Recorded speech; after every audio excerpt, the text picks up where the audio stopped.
Welcome to Prisha Patter and another story from the old green rocker. Big things in small packages. Little drops of water, little grains of sand, make the mighty ocean in the pleasant land. So the little moments, humble though they be, make the mighty ages of eternity. By Julia Carney. God often teaches us big lessons in small ways.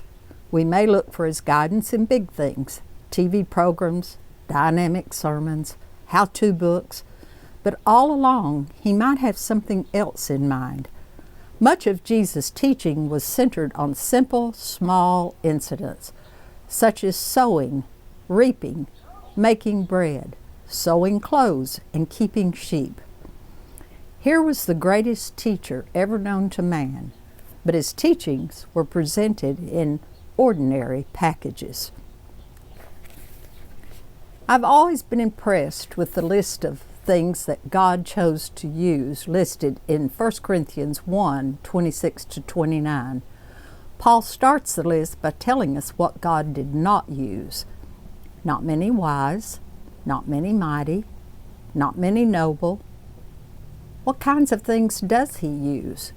Foolish things, weak things, base things, things which are despised, even things that are not. Why does He use such things? Paul's answer, that no man should boast before God. Verse 29.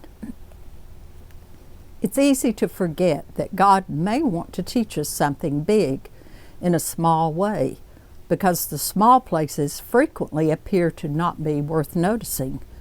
I once read an article by a leader of a missionary organization who said that they could always find people to write songs, do artwork, and preach from a pulpit. The big problem they had was finding someone willing to sweep the floors, stack boxes, or address envelopes. In 8 years, the organization had seen 9 janitors come and go.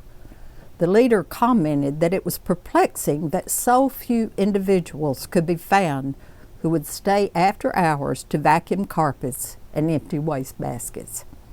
Yet somewhere in that smaller work, it is possible that God had something to teach. Teresa of Avila, a famous 16th century Spanish believer, once lost her sense of God.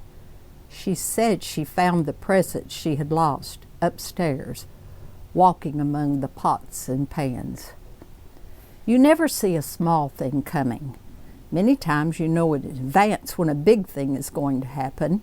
You're going to receive an award. You're going to speak or perform to a stadium filled with thousands. You're invited to a dinner at Tavern on the Green where Gregory Peck and Lauren Bacall are guests, as happened to our son John Thomas. Usually, these big things don't change your life. At the moment those small, life-changing things happen, you often don't even realize that your life has been changed. The realization comes later when you look back on the event. I've recently been trying to cultivate a sensitivity to what God might have to teach in the small places. I'm beginning to wonder how many lessons I might have missed simply because I was not looking for the big lesson in the small way. A couple of lessons I don't think I missed were given to me, out of all places, our local Kmart. The lessons were not given by celebrities. I never even caught the names of the teachers. They were common, everyday people who probably did not even know that they were giving a testimony. God used them, however, to give me some big lessons in a small way. I hope that after reading these 2 stories, you will agree with me that a visit to your local Kmart, which isn't around anymore, go to another store, can be a life-changing experience. If you have ears to hear and eyes to see, and if you really listen and closely observe. Come back next week to hear one of the stories.